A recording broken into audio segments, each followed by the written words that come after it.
Hi, I'm Mary Lee. I work here at the Farmington Public Library, and I'd like to tell you about a series of chapter books that I enjoyed reading, and my son enjoyed reading, and I think you might enjoy reading them also. The author is Sachar. It rhymes with cracker. And he is the same author that wrote the book Holes, if you're familiar with Holes. And his books are quite enjoyable. The series that I'm going to tell you about is Marvin Redpost, and these are beginning chapter books. So they're really good books to read if you're, well, maybe second, third grade. And they're just very entertaining. One of them is titled Marvin Redpost, Why Pick on Me? And I hate to tell you, but it's about picking your nose. But it's pretty fun. So you might enjoy that one. The one I want to share with you today is called Marvin Redpost, Is He a Girl? And I'm going to read a little bit of this story. Marvin Redpost, Is He a Girl? By Sachar, illustrated by Adam Record. And this was published by Random House. Chapter 1, A Weird Girl.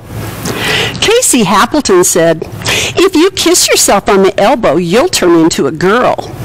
Marvin Redpost looked at her. They sat next to each other in Mrs. North's class. Casey had a ponytail that stuck out of the side of her head instead of the back. "It's true," said Casey. "If a boy kisses his elbow, he'll turn into a girl. And if a girl kisses her elbow, she'll turn into a boy." "Can you change back?" asked Marvin. "Sure," said Casey. "You just have to kiss your elbow again." Marvin thought about it, but he wasn't about to try, at least not in front of Casey. "Does it matter which elbow you kiss?" he asked. "Either one," said Casey, "but it has to be on the outside where it's hard, not the soft part on the inside." "Have you ever kissed your elbow?" Marvin asked her. "No," she explained. "What do you think I am, some kind of weirdo?" Marvin shrugged. He did think Casey Happleton was weird.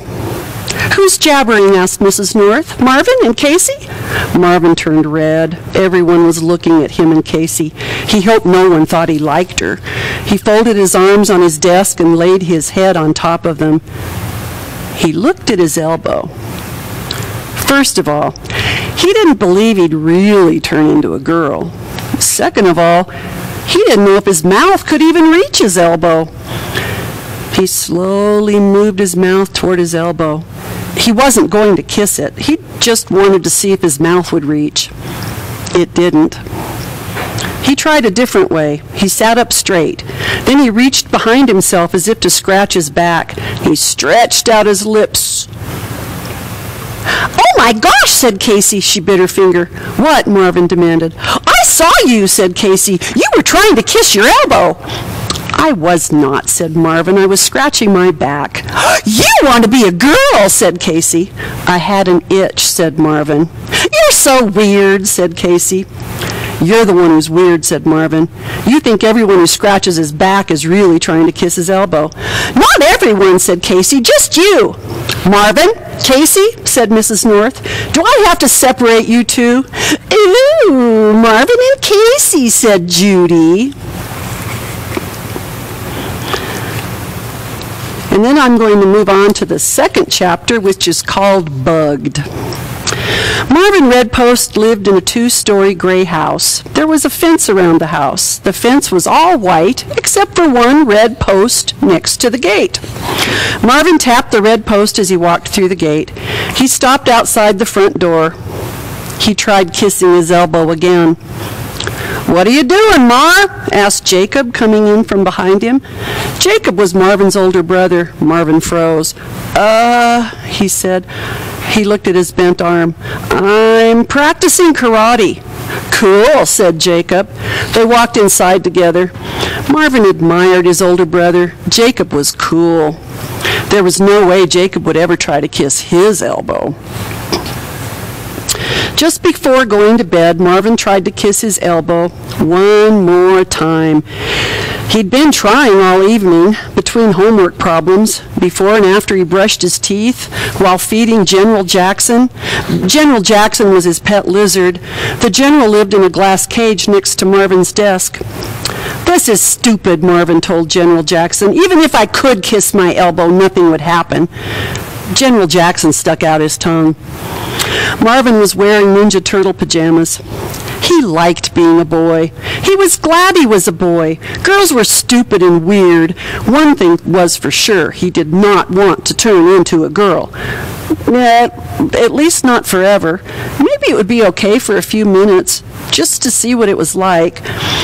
But you couldn't turn into a girl just by kissing your elbow, he thought. That was stupid. Casey Happleton was stupid. Why would anyone want to turn into a girl if girls were always saying stupid things like that? He tried kissing his elbow again. It just bugged him that he couldn't do it.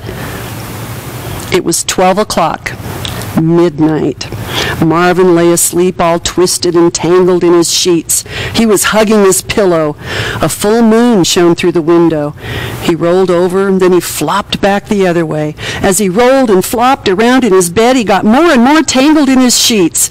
Then, still hugging his pillow, he rolled right off the edge of the bed. But he never hit the floor. He was so tangled that the sheets held him up. "Oh, what?" he said. He found himself hanging upside down, all wrapped up like a mummy. He tried to get back into bed. He pulled a sheet. Suddenly his elbow was jerked almost to his mouth. Then it bounced again. He tugged the sheet again. Again his elbow jerked to his mouth. He pulled, then kept on pulling harder and harder. His elbow moved closer and closer. It was like his arm was breaking. He stretched out his lips. It felt like his shoulder was about to pop out. He gave it one hard yank. The sheet pulled out from under the mattress. He fell to the floor. But as his head hit the carpet, he kissed himself on the elbow.